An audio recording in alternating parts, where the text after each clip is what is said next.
Investir en bourse, ce n'est pas jouer au loto et parier sur des entreprises sans savoir exactement quelle est leur situation financière. Les états financiers permettent justement de connaître la situation financière d'une entreprise.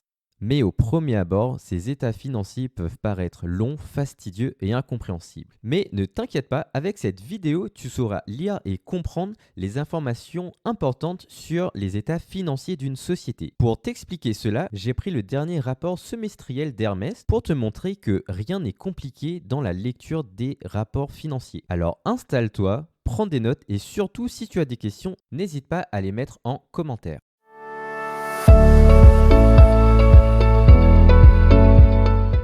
Commençons par le compte de résultat. Le compte de résultat, c'est quoi? C'est le document qui présente sur une période donnée, que ce soit sur une année, un semestre ou un trimestre, l'ensemble des dépenses qui ont été effectuées et l'ensemble des recettes qui ont été réalisées. En d'autres termes, c'est l'argent que fait l'entreprise et que dépense l'entreprise. Tu verras que la dernière ligne du compte de résultat te permet de savoir combien de bénéfices a réalisé une entreprise. Le chiffre d'affaires te présente l'ensemble des ventes effectuées par l'entreprise.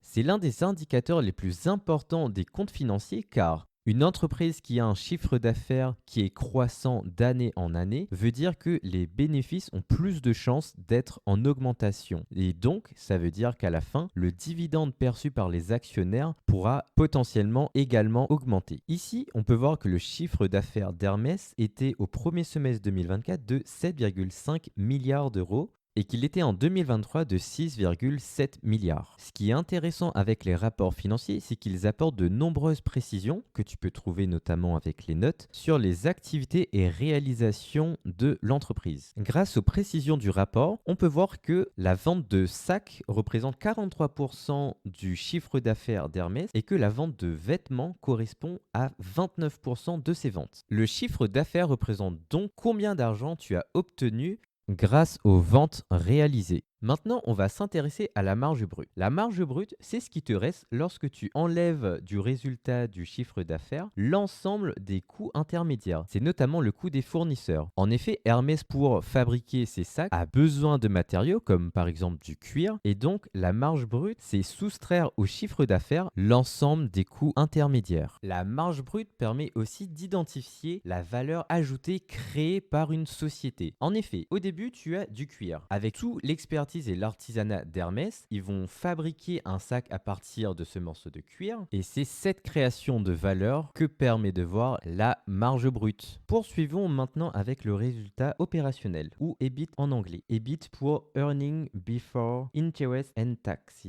Alors, le résultat opérationnel, c'est on prend la marge brute ou résultat brut et on soustrait d'abord les frais administratifs et commerciaux. Dans les frais administratifs, c'est notamment les dépenses de personnel et dans les frais commerciaux, c'est par exemple toutes les dépenses réalisées pour la communication. Ensuite, on enlève également les amortissements. Un amortissement, c'est une écriture comptable pour prendre en compte un investissement sur plusieurs années. Car au sein du compte de résultat, tu ne peux pas mettre un investissement, une dépense qui va courir sur plusieurs années. Tu dois mettre que les dépenses effectuées sur la période donnée. Donc, notamment pour les investissements, où c'est une dépense qui engage sur plusieurs années, tu vas lisser cette dépense sur plusieurs années. Prenons le cas d'un bâtiment. Imaginons que Hermès veut ouvrir une usine. On amortit environ sur 30 ans le bâtiment, c'est-à-dire que sur un bâtiment d'1 million d'euros, tu vas diviser par 30 et au sein de chaque compte de résultat pour chaque année, tu mettras 1 million divisé par 30. On arrive maintenant à la dernière ligne du compte de résultat où on va retrouver le résultat net. Le résultat net, c'est les bénéfices nets qu'a réalisé la société. Pour l'obtenir, du coup, tu prends l'EBIT auquel tu soustrais les impôts et tu obtiendras le résultat net. Tu peux aussi appeler le résultat net en divisant le chiffre d'affaires au résultat net. Tu obtiens la marge nette qui te permet de savoir la part de ses bénéfices sur l'ensemble de son chiffre d'affaires. Ici, Hermès a une marge nette de 31%. C'est vraiment une marge élevée que l'on trouve retrouve souvent dans les entreprises du luxe. Une marge nette élevée signifie aussi que l'entreprise a un avantage compétitif et a une grosse part de marché. Pour bien comprendre la marge nette, ça veut dire que sur ce sac qui est vendu 3 800 €, Hermès se fera un bénéfice de 31%, soit 1178 €. Pour un sac plus prestigieux qui coûte aux alentours de 27 550 €, cela fera 8 540 € de bénéfice.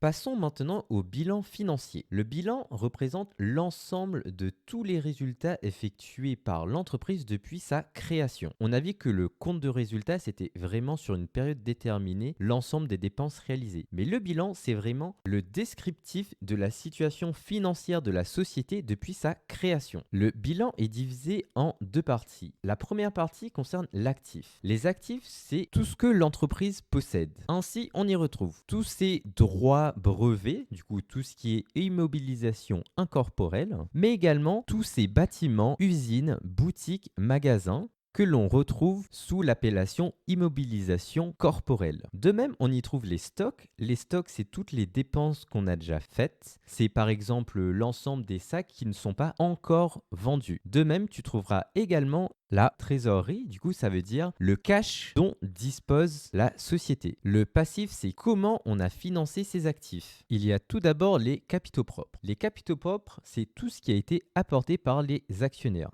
Il y a notamment le capital social. Le capital social, c'est l'ensemble des sommes qui ont été apportées par les actionnaires, soit à la création de l'entreprise ou au cours de sa vie. Il y a ensuite les réserves. Les réserves, c'est lorsqu'une entreprise, les années précédentes, a fait du bénéfice, mais qu'elle n'a pas décidé de distribuer ce bénéfice sous forme de dividende. C'est donc l'ensemble des résultats nets des exercices précédents. Tu trouveras ensuite le résultat net de l'exercice précédent. On retrouve la même somme qui était indiquée dans le compte de résultat. Et enfin, dans le bilan, tu peux retrouver l'ensemble des dettes et emprunts qui ont été effectués pour justement financer les actifs. Tu verras qu'il y a les dettes bancaires de long terme, du coup ce sont les emprunts bancaires généralement, et il y a également les dettes fournisseurs. Une dette fournisseur, c'est lorsque une facture est arrivée par l'un de tes fournisseurs, mais que tu n'as pas encore payé. C'est le délai que ton fournisseur te laisse pour payer ta facture. Une provision, c'est lorsque tu constates une future dépense qui est certaine. Voilà dans les grandes lignes les informations importantes que tu dois savoir sur le bilan financier. Le bilan financier est primordial pour connaître la situation financière d'une entreprise. Comme on est sur le bilan financier, je voulais te parler d'un indicateur, la rentabilité des capitaux propres ou ROE, qui, comme son nom l'indique, permet de calculer la rentabilité de ton investissement et celui des autres actionnaires. Pour l'obtenir, tu dois prendre le résultat net que tu divises par l'ensemble des capitaux propres. Le ROE permet donc de savoir pour chaque euro investi par les actionnaires combien l'entreprise gagne d'argent. Un ROE supérieur à 15% est vraiment exceptionnel et montre souvent le signe que l'entreprise est de qualité. Ici, le ROE d'Hermès est de 16,82%. Ce qui n'est pas surprenant pour une entreprise qui fait partie des leaders mondiales du luxe. On a pu examiner ensemble les comptes d'Hermès. Tu peux maintenant lire n'importe quel rapport financier sans en avoir peur. Merci d'avoir regardé la vidéo. Si tu as des questions, n'hésite pas à les mettre en commentaire. Je t'invite à t'abonner et à aimer la vidéo. Merci beaucoup et rendez-vous à la semaine prochaine.